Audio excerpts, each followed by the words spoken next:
العليم من الشيطان الرجيم. بسم الله الرحمن الرحيم. الحمد لله رب العالمين، وبه نستعين على أمور الدنيا والدين، والصلاة والسلام على أشرف الأنبياء والمرسلين، سيدنا ومولانا محمد وعلى آله وأصحابه أجمعين. سبحانك لا علم لنا إلا ما علمتنا، إنك أنت العليم الحكيم، ولا حول ولا قوة إلا بالله العلي العظيم. رب اشرح لي صدري ويسر لي أمري واحلل عقدة من لساني يفقهوا قولي. اللهم صل على سيدنا محمد وعلى آل سيدنا محمد. السلام عليكم ورحمة الله تعالى وبركاته. Alhamdulillah, thumma alhamdulillah, syukur kita kehadrat Allah Subhanahu wa ta'ala kerana dengan limpah izin kurnia setiap inayahnya Allah Subhanahu wa ta'ala masih memberi kita peluang untuk hadir sama-sama pada malam ini memakmurkan masjid Allah Subhanahu wa ta'ala, datang solat maghrib, fardu maghrib secara berjamaah di tempat yang azan diazankan.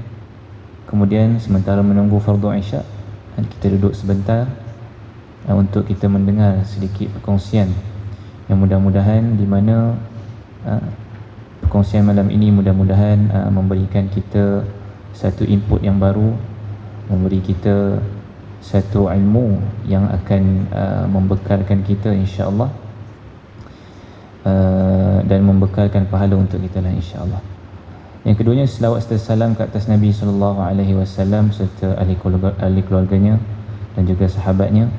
Dan yang seterusnya, doa keampunan yang kita panjatkan kepada Allah Subhanahu wa ta'ala untuk mereka yang telah dahulu pergi meninggalkan kita, dan juga kita doakan juga keampunan untuk jiran-jiran kita, saudara-saudara mara kita, dan mudah-mudahan Allah Subhanahu wa ta'ala menerima semua amalan kita. Tuan-tuan dan puan-puan dirahmati Allah Subhanahu wa ta'ala, pada malam ini insya-Allah seperti biasa kuliah kita ialah berkenaan dengan tafsir suratul kahfi yang diambil daripada kitab Tafsir Al-Azhar karangan Profesor Dr. Hamka ataupun Buya Hamka.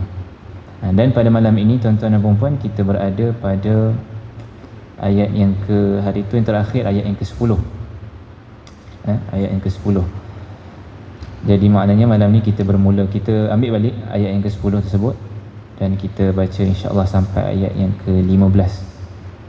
Okey. Tuan-tuan dan puan-puan yang ada mushaf boleh buka suratul kahfi. Yang nak guna smartphone ataupun apa-apa gadget elektronik pun boleh. Suratul kahfi juzuk yang ke-15, muka surat 294.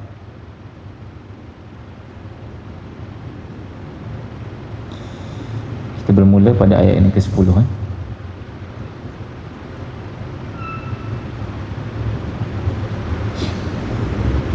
Surah Al-Kahfi juzuk yang ke-15, muka surat 294, ayat yang ke-10. Kaedah dia saya baca, tuan-tuan ikut. A'udzu billahi minasy syaithanir rajim.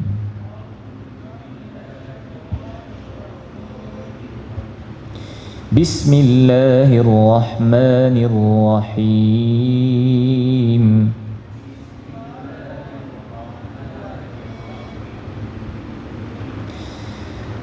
إذ أوى الفتية إلى الكهف فقالوا ربنا آتنا من لدنك رحمة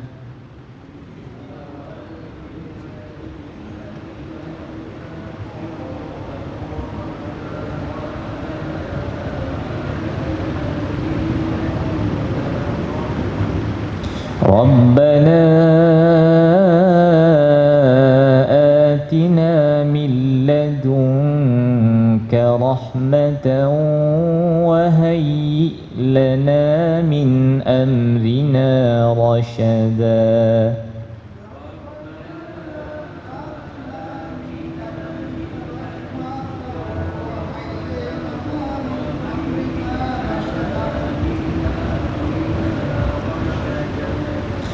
فضربنا على آذانهم في الكهف سنين عددا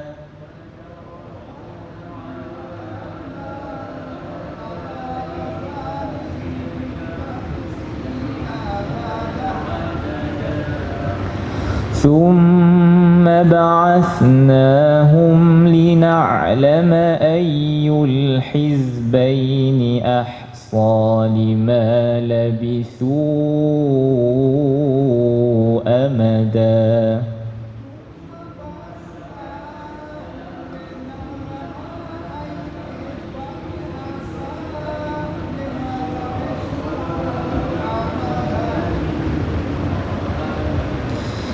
نحن نقص عليك نبأهم بالحق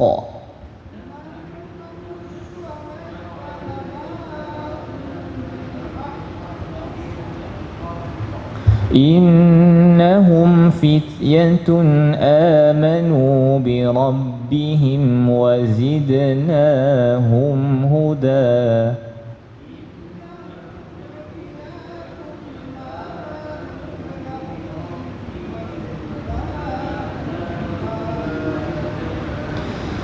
وربطنا على قلوبهم إذ قاموا فقالوا ربنا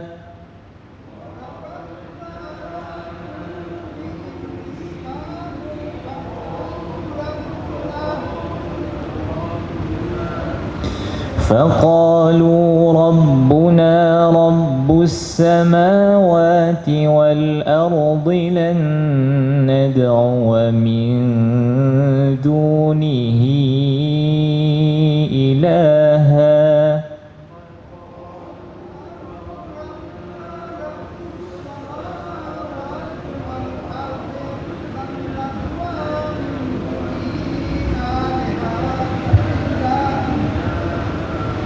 لقد قلنا إذا شططا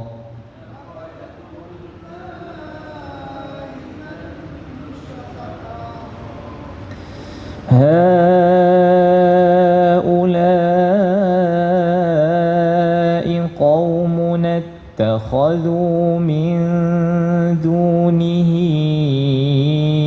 آلهة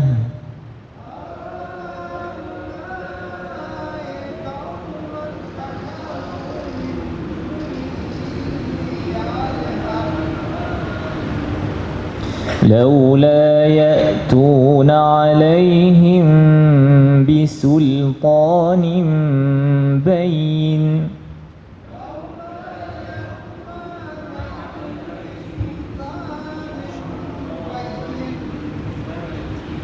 فمن أظلم ممن افترى على الله كذبا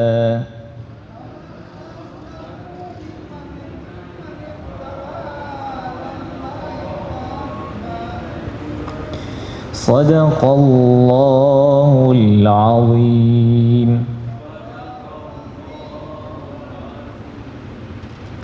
Alhamdulillah tuan-tuan dan puan-puan rahmati Allah Subhanahu wa taala. Kita malam ini sempat kita baca dalam 6 ayat 6 ayat daripada Al-Quranul Karim.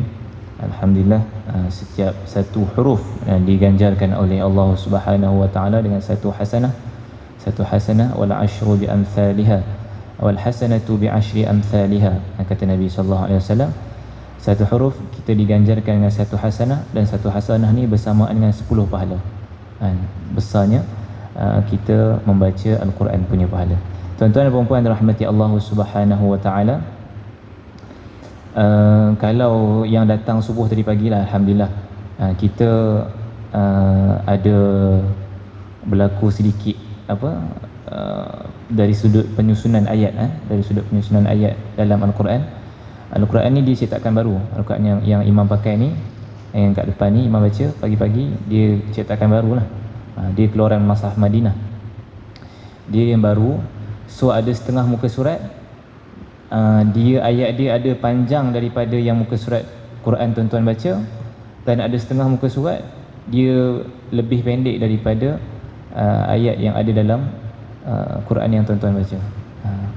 Maksudnya ada kebanyakan Al-Quran dekat Malaysia ni yang ada diikut orang kata apa, susunan yang lama, susunan yang lama.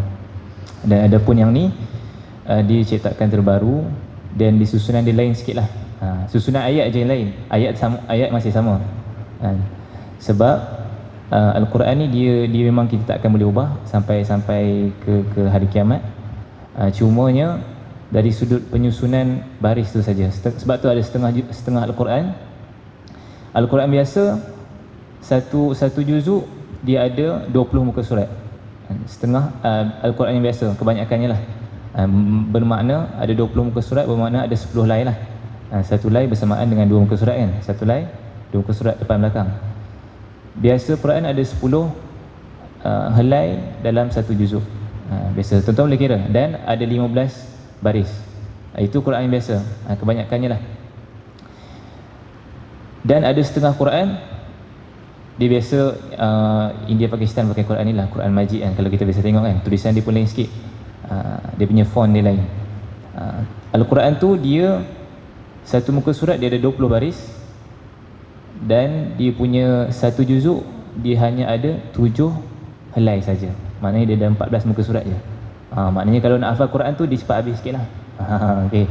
Sebab kita kena hafal 10 helai baru dapat satu juzuk. Dia orang ni hafal 7 helai dah dapat satu juzuk. Tapi muka surat dia, satu muka surat dia panjang lah, 20 baris. Kita 15 baris je. Okay, itu. Dari itu khilaf daripada sudut penyusunan saja. Adapun Quran isinya, tulisannya sama. Sebab Al-Quran ni dia tak boleh lari daripada tulisan Rasam Uthmani. Rasam ni penulisan Al-Quran yang telah ditetapkan zaman Sayyidina Uthman. Kan dulu Al-Quran ni belum dibukukan lagi kan, maka dibukukan zaman selepas peperangan apa dengan Musailamatul Kadzab tu. Maka ketika itu di mana hafiz Al-Quran dalam kalangan sahabat banyak mati syahid, maka ketika itu sahabat pun ajukan kepada khalifah semasa, iaitu Khalifah Abu Bakar As-Siddiq, untuk mengumpulkan Quran. So pengumpulan Quran dijalankan, sahabat ketika itu isytiharkan siapa yang ada ambil Quran dengan Nabi, yang ada tulis atas pelepah tamat, yang ada tulis atas tulang dan sebagainya, datang kita kumpulkan, tulis. Dan Zaid bin Thabit ketika itu di antara sahabat yang diamanahkan untuk menulis Quran. Okay. So tuliskan, kemudian berlanjutan sehinggalah zaman Sayyidina Uthman dibukukan dengan macam ni. Okay. Dan dihantar kepada negara-negara Islam ketika itulah. Ada ulama kata 5 negara, ada ulama kata ketika itu 6 negara, ada ulama kata 7 negara yang dihantar Quran ni. Setiap negara tu dia berlainan sikitlah daripada segi penulisan dia. Okay. Dan cara nak penulisan tu itu ialah diijtihadkan pada zaman Sayyidina Uthman. Dan dia daripada zaman Sayyidina Uthman sampai sekarang memang tulisan tak berubah. Okay. Penulisan Quran tu ada pun tanda-tanda waqaf, tanda waqaf, tanda jim kan, kita bisa tengok kan, jim. Kalau kita tengok surah Kahfi ni pun ada dia ada jim, nahnu naqussu alaika naba'ahum bil haqq, ayat yang ke-13 ada jim atas. Ayat yang ke-14 lan nad'u min dunihi ilaha, ada waqaf salam, waqaf sili. Dan bawah tu pun ayat yang ke-15 pun ada waqaf sili 2. Tanda-tanda waqaf ni, tanda-tanda waqaf ni dia datang zaman kemudian. Datang zaman kemudian. Maka ketika itu dia orang nak tentukan macam mana kita nak tulis tanda nak bagi waqaf sedemikian. Sebab apa? Waqaf dan ibtida' ni, waqaf memberhentikan bacaan, ibtida' memulakan bacaan. Okey. Waqaf kita berhenti bacaan, ibtida' memulakan bacaan. Ketika itu ulama dia nak dapatkan kata sepakat macam mana kita nak letakkan tanda waqaf, macam mana kita nak letakkan tanda ibtida', tanda nak mula dengan tanda nak berhenti. So datanglah ni huruf-huruf sekalian ni kan. Okey. Maka diletakkan ketika itu di antaranya jim, qaf, mim, lam kan, kita bisa tengok kan. Tetapi saya pun dah pernah beritahu dah sebelum ni, untuk penulisan terbaru cetakan Madinah ni dia dah buang dah lam alif. Okay? Cetakan terbaru ni dia dah buang dah lam alif punya tanda. Biasanya kita tahu apa? Kalau jim harus berhenti, qaf berhenti juga, mim pun berhenti. Lam alif tak boleh berhenti kan? Lam alif tak boleh berhenti.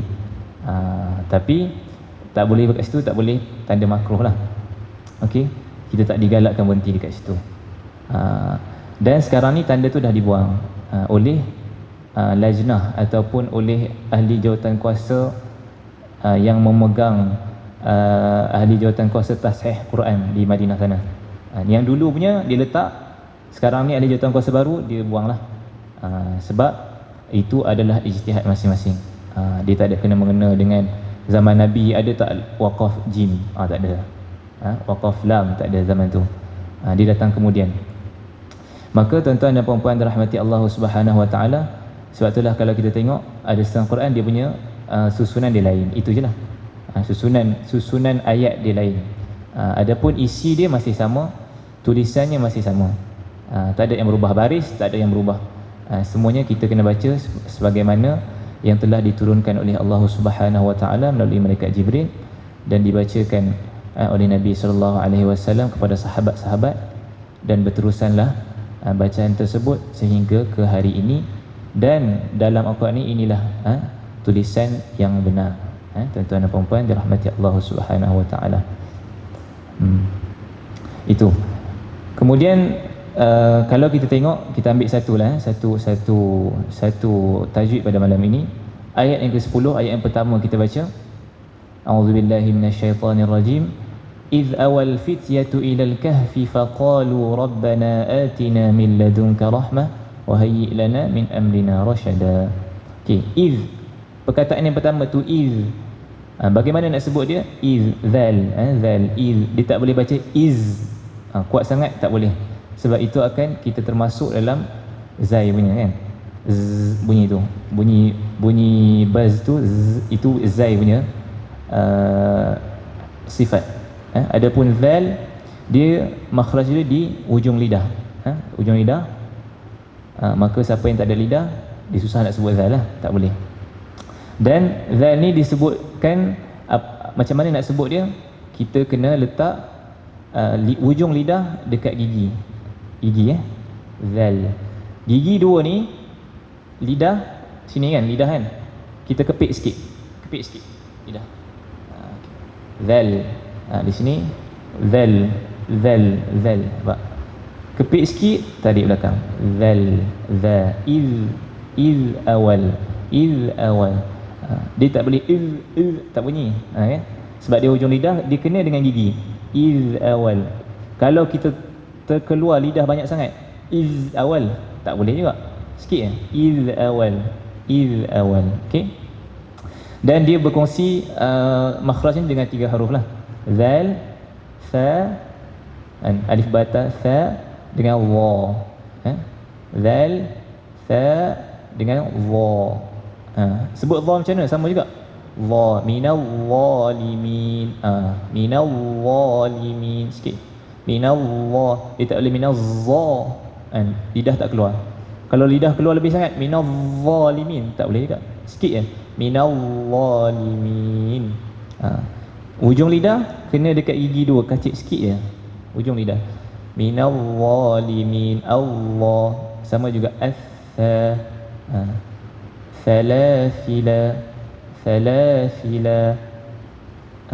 Okey, itu zal, fa dengan wa. Za, iz awal. Kena senyum sikit lah. Iz awal. Kan, iz awal. Ustaz buruk lah, tak apa, buruk lah. Yang penting sebut betul. إذ أوى الفتية إلى الكهف فقالوا ربنا. Okey, zal, fa dengan Allah. Okey, tuan-tuan dan puan-puan dirahmati Allah Subhanahu Wa Taala, balik boleh praktis lagi lah. Okey, dan nak lebih tepat, kita kena cari guru yang betul-betul boleh betulkan bacaan kita, dan dari situ kita perbetulkan, dan kalau ada kesempatan kita ajar orang lain pula lah. Tuan-tuan dirahmati Allah Subhanahu Wa Taala. Cukup sekadar itu tentang tajwid kita pada malam ini. Tuan-tuan dan puan-puan dirahmati Allah Subhanahu Wa Taala, kita masih lagi berkisarkan tentang kisah Ashabul Kahfi. Dan sebagaimana yang kita tahu dalam surah Al-Kahfi ni dia ada lebih kurang 4 cerita. Cerita pertama dia akan cerita tentang Ashabul Kahfi, kemudian dia akan berubah, wadrib lahum mathala rajulaini ja'alna li ahadihima. Nanti di tengah-tengah sikit dia akan berubah kepada cerita pemilik 2 kebun.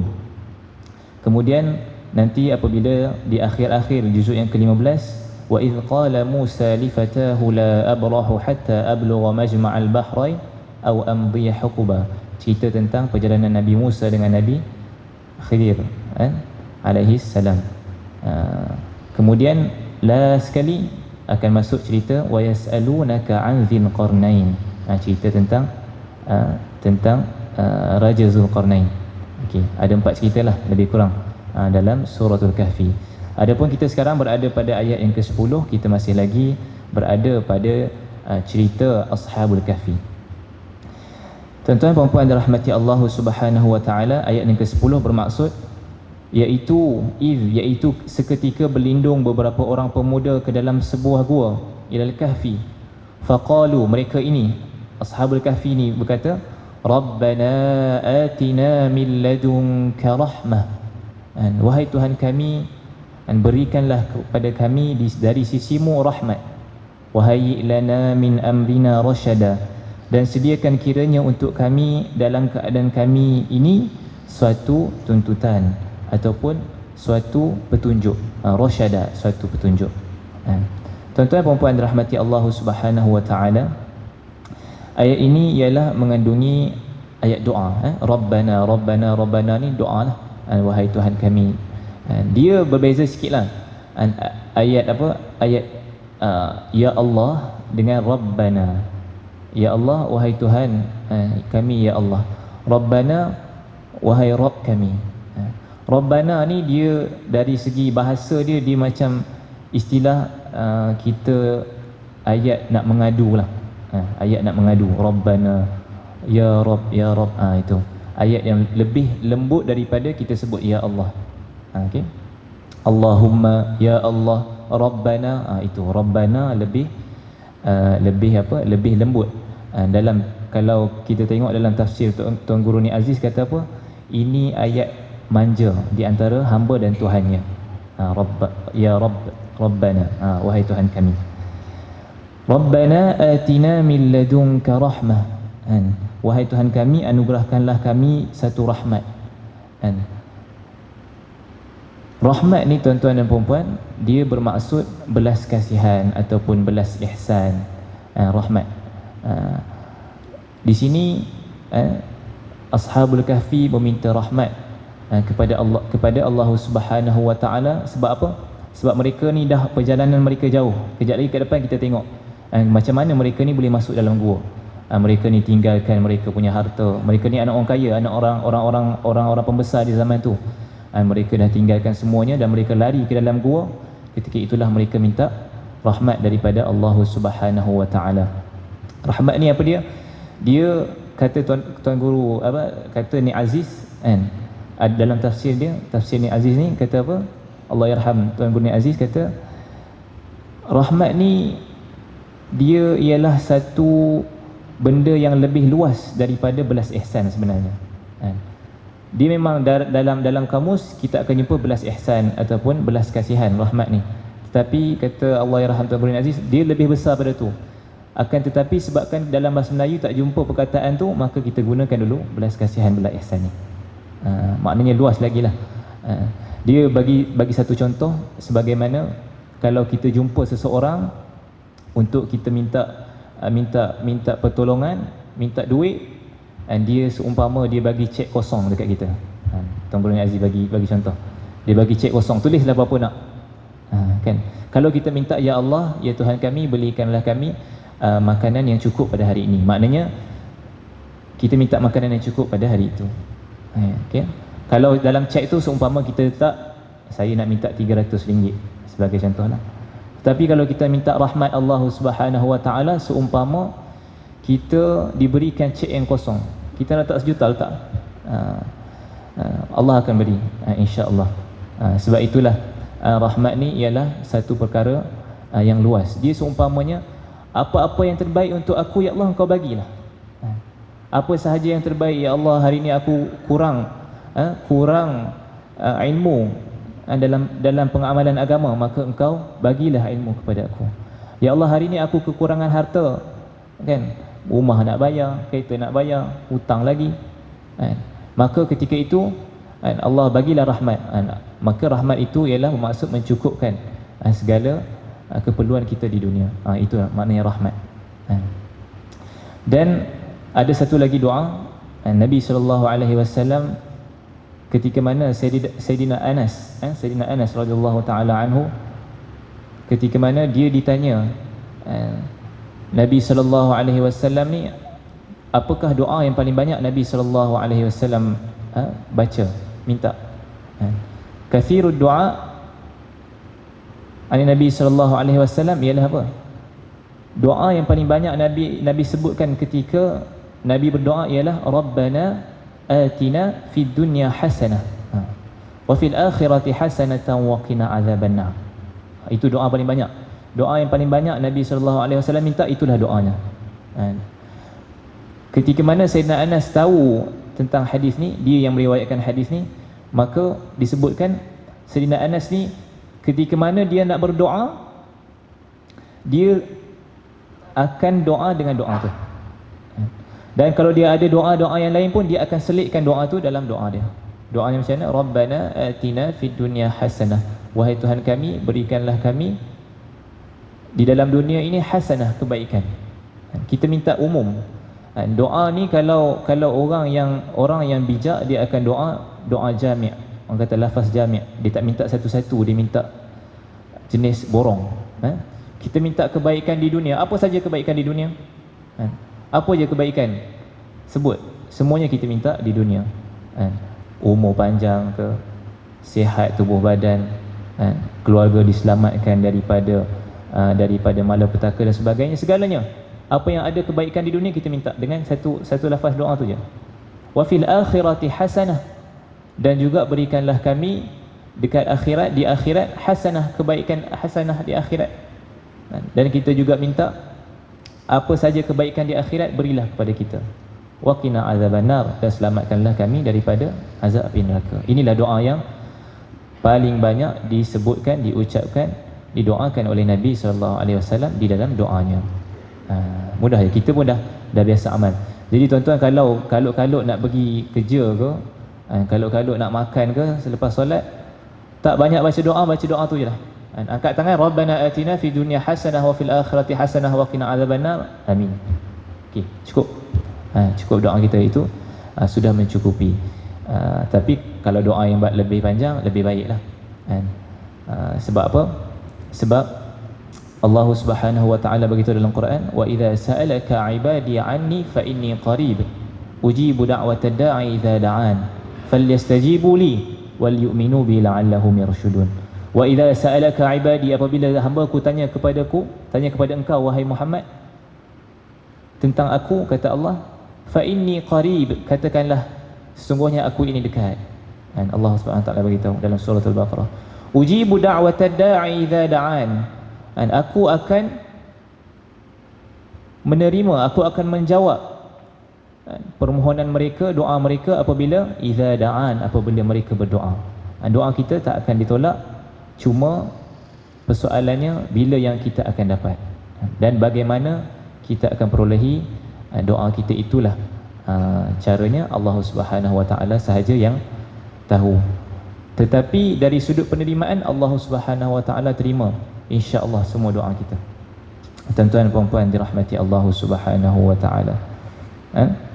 Itu dari sudut doa. Sebab itulah ashabul kahfi, ketika mana mereka di dalam gua tersebut, Rabbana atina min ladunka rahmah, mereka minta rahmat Allah Subhanahu wa taala. Dan bukan sahaja rahmat, mereka juga minta wahayyi lana min amrina rasyada, dan berikanlah kepada kami petunjuk. Rahmat ni untuk yang dah ke belakang. Tadi kan mereka dah tinggalkan kampung dan sebagainya, dengan sebab keimanan mereka, mereka sanggup lari ke dalam gua. Itu mereka minta rahmat. Dan mereka minta rasyada, mereka minta petunjuk. Untuk apa? untuk perjalanan yang ke depan. Untuk perjalanan yang ke depan, apa yang akan buat selepas ini mereka pun tak tahu, dan ketika itulah mereka minta petunjuk kepada Allah Subhanahu wa taala, dan supaya Allah tunjuk mana satu jalan yang terbaik untuk Ashabul Kahfi ni nak lalui, nak menjalani hidup-hidup selepas keluar daripada gua nanti. Itu ayat yang ke-11. Ayat yang ke-12, Fadarabna, ayat yang ke-11, Fadarabna ala adhanihim fil kahfi sinina adada. Maka ketika mana mereka minta doa tersebut, doa tadi, maka Allah Subhanahu wa taala sambung ayat tu dengan fadarabna ala adhanihim. Fadarabna ni, fa di sini, dia biasanya fa ni kita bermaknakan dengan maka kan. Tetapi di sini fa ni fa li tartib wa ta'qib. Fa ni diterjemahkan dengan lalu. Lalu Allah Subhanahu wa taala, lalu Allah Subhanahu wa taala selepas saja doa tu, Tuan Guru Ni Aziz kata sela masa tu tak tahu. Dan di antara masa mereka doa dengan Allah Subhanahu wa taala nak buat selepas ni berapa lama dan apa yang mereka lakukan, tiada siapa yang tahu.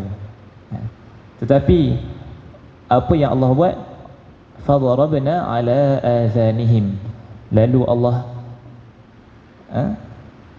tidurkan mereka.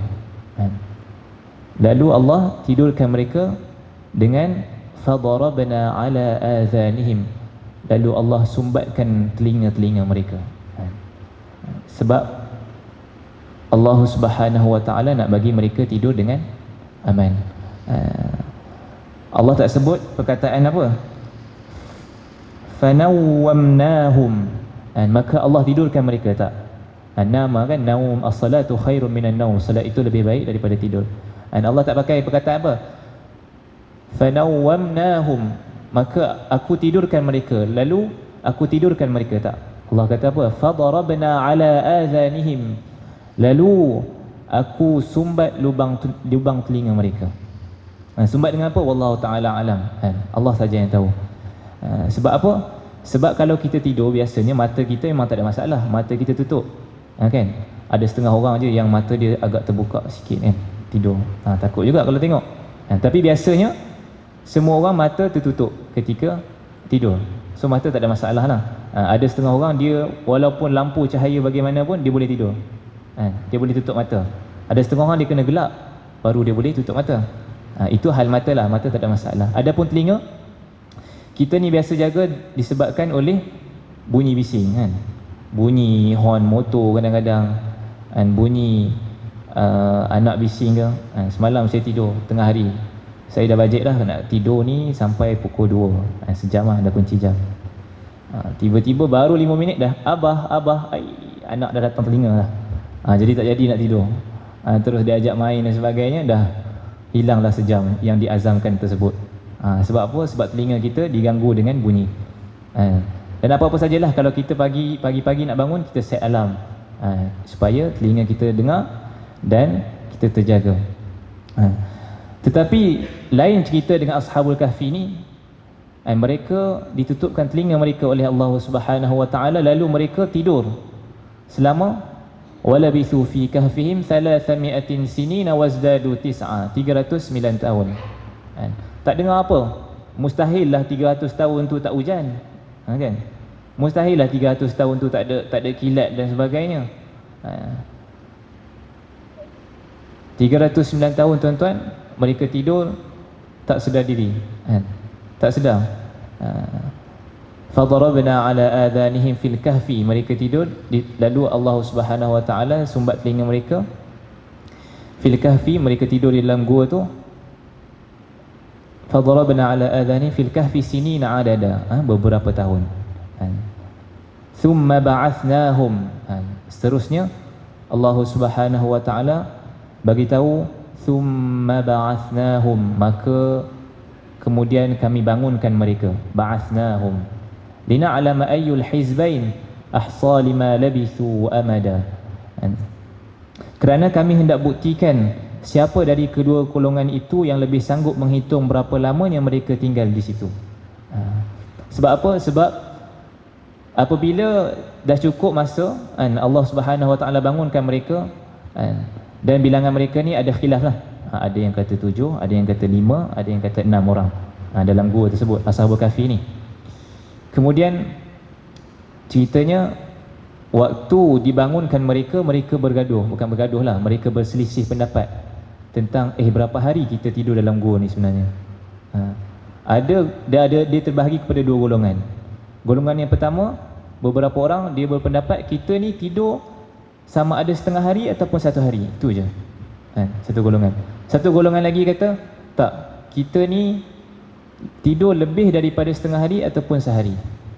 Okey, dua golongan ni.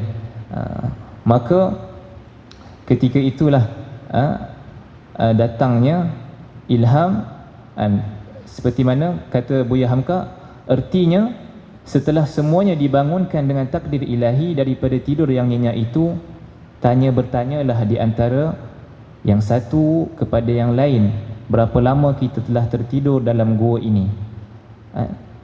Maka timbullah dua macam perkiraan, sebahagian merasa bahawa tidur itu baru sehari atau setengah hari, sedang yang sebahagian lagi tidak dapat memastikan berapa lamakah mereka tidur, akan tetapi tentu lebih dari setengah hari dan lebih satu hari. Ini yang diceritakan oleh Buya Hamka. Kemudian ayat yang ke-13, kita bagi dalam azan ni, kita sambung dua ayat lagi insya-Allah. Tuan-tuan dan puan rahmati Allah Subhanahu wa taala, ayat yang ke-13 pada malam ini, nahnu naqussu 'alaika naba'ahum bil haqq innahum fityatun amanu bi rabbihim wa zidnahum huda. Yang bermaksud kami ceritakan kepada engkau cerita mereka itu dengan benar. Allah Subhanahu wa taala beritahu kepada Nabi Muhammad, nahnu naqussu 'alaika naba'ahum bil haqq. Cerita tentang Ashabul Kahfi ni, wahai Muhammad, ialah satu cerita yang benar. Jangan sekali-kali kita kata Ashabul Kahfi itu ialah satu cerita rekaan semata-mata. Tak. Mana mungkin orang tidur 309 tahun? Ada ke? Ada lah, dah cerita dah. Kat mana? Kat Al-Quran tadi kita dah sembang banyak dah. Bagaimana kita nak tahu benar ke tak? Ni Allah Subhanahu wa taala dah terangkan. Nahnu naqussu 'alaika naba'ahum bil haqq. Dengan benar Allah Subhanahu wa taala beritahu kepada Nabi Muhammad bahawa Ashabul Kahfi ini ialah satu perkara yang pernah terjadi. Innahum fityatun amanu bi rabbihim, dan mereka ini ialah fityah. Di sini key point dia ialah fityah, ialah mereka ini ialah pemuda-pemuda. Orang tua bukanlah dalam golongan Ashabul Kahfi yang hari itu. Cerita yang itu punya lah. Innahum fityatun, sesungguhnya Ashabul Kahfi ini ialah semua dalam kalangan pemuda-pemuda. Imam Mujahid menurut tafsirnya dia beritahu, pada telinga beberapa orang di antara mereka didapati subang kecil ketika itu, yang biasa dipakai anak-anak muda pada masa itu. Mereka mendapat ilham dari Allah Subhanahu wa taala kepada jalan yang benar. Tentang subang kecil ni, kita sekarang memang haram lah, tak boleh pakai lah, sebab dia ialah pakaian perhiasan wanita. Tetapi pada zaman tersebut, wallahu ta'ala alam, mungkin dibenarkan. Ataupun satu lagi tafsiran, mereka ini dahulunya ialah orang yang rockers sikit lah istilah dia, yang jenis melompat-lompat ni kan, jenis pakai gelang, pakai rantai, tebuk telinga, pakai subang dan sebagainya. Dan akhirnya mereka menjumpai hidayah, mereka bertaubat kepada Allah Subhanahu wa taala. Itu dua penafsiran lah. Sama ada memang dibenarkan pada waktu itu, ataupun mereka ini ialah pemuda yang dahulunya agak bebas menebuk sana sini dan akhirnya kembali kepada fitrah beragama. Itu antara dua tafsiran. Kata Imam Mujahid rahimahullahu taala, innahum fityatun amanu bi rabbihim, mereka ini beriman kepada Tuhan mereka, wazidnahum huda, dan Allah Subhanahu wa taala tambahkan kepada mereka ini dengan sebab kesungguhan mereka, Allah Subhanahu wa taala bagi hidayah kepada mereka. Dan kalau kita tengok sikit Dan nanti kita akan bermula semula lah insya-Allah ayat yang ke-13 dan ke-14 dan seterusnya. Dan di sini tentang nama-nama Ashabul Kahfi ni memang ada, tetapi kita tidaklah boleh mengimani dengan sepenuhnya, sebab ini datang daripada kisah-kisah Israiliyat lah, cerita-cerita saja. Kita yang penting kita ambil ibrah, kita ambil pengajaran daripada kisah Ashabul Kahfi ni. Dan tentang nama-nama dalam tafsir ni ada disebutkan, beberapa penafsir menerangkan bahawa pemuda-pemuda itu adalah anak raja-raja dan anak orang-orang besar dari negeri Rom. Dan raja ketika itu bernama Diqyanus. Raja ketika itu, raja itu kufar, kafir, bernama Diqyanus. Baginda lah yang mengarahkan rakyatnya melakukan pemujaan. Ashabul Kahfi ni cerita dia, mereka sebelum mereka lari ke dalam gua, mereka ini ialah anak golongan pembesar-pembesar, anak-anak raja. Dan ketika mana ada satu pesta, pesta tahunan, ada satu pesta tahunan, pemujaan dan sebagainya, terlibatlah wanita, binatang dan sebagainya. Ketika itu ada satu orang daripada golongan anak muda ni, dia lari ke dalam ke bawah pokok, ke bawah satu, di bawah sepohon kayu, kata Buya Hamka. Saya ringkaskan cerita. Dia lari di bawah satu teduhan pokok, kemudian ada lagi anak muda datang, dan mereka bertanya, kenapa duduk kat sini, kenapa tak join upacara tu? Kemudian lalu ada di antara mereka beritahu, kerana dia percaya bahawa ada Tuhan bernama Allah. Okay? Kemudian sahabat dia pun menyahut, oh aku pun sama, aku pun meyakini, beriman dengan bahawasanya ada Tuhan selain, ada Tuhan yang bernama Allah, dan aku tidak mengiktiraf mereka itu. Okay. Kemudian apabila mereka dah ada tim dan mereka mereka ambil satu tempat, mereka mendirikan tempat untuk beribadat. Cerita dalam tafsir Al-Azhar ni. Kemudian apabila perkara tersebut terjadi, maka kisah ni, berita ni sampai di telinga raja tersebut, Raja Diqyanus, yang dikatakan namanya Diqyanus ni. Kemudian apabila raja dapat tahu, maka dia pun marahlah, kan? Dia pun marah. Lalu dipanggil pemuda-pemuda ni datang untuk menghadap dia, dan dia suruh dan ditawarkan jawatan dan sebagainya untuk anak muda ni kembali kepada agama mereka yang asal. Kemudian mereka tak nak, anak pemuda ni tak nak. Kemudian ketika itu raja ambil segala harta mereka, ambil segala wang yang ada, baju, sehingga kan kata Buya Hamka, ditinggalkan pakaian yang menutup aurat sahaja. Kita faham-faham lah, tinggal apa? Maknanya baju confirm tak ada lah, ada yang menutup aurat sahaja, kata Buya Hamka. Kemudian ditawarkan lagi, dibagi masa, raja bagi masa sekian-sekian untuk datang kembali, untuk menganut kembali agama yang lama. Tetapi ketika waktu tempoh bertenang inilah Ashabul Kahfi ni lari ke dalam gua. Itu ceritanya. Apabila mereka lari ke dalam gua, kita dengar dah tadi, fadarabna ala adhanihim fil kahfi sinina adada, dan seterusnya. Tuan-tuan dan puan-puan dirahmati Allah Subhanahu wa taala, insya-Allah pada pertemuan akan datang kita akan tengok lagi bagaimana setelah mereka jaga ni, apa mereka buat. Ada di antara mereka yang turun mencari barang dan sebagainya, dan ketika itu ada masyarakat ketika itu sedar dengan perwatakan mereka, dengan barang yang mereka ada, bahawasanya mereka inilah warga yang disebut-sebut kisah mereka, kisah legenda, living legend pula ketika itu. Maka orang kecoh-kecoh, adalah cerita dan seterusnya, kita akan ceritakan di pertemuan kita yang akan datang insya-Allah. Wallahu subhanahu wa ta'ala a'la wa alam. Ma asabaka min hasanatin faminallah, wa ma asabaka min sayyi'atin famin nafsi wasyaitan. Wassalamualaikum warahmatullahi wabarakatuh.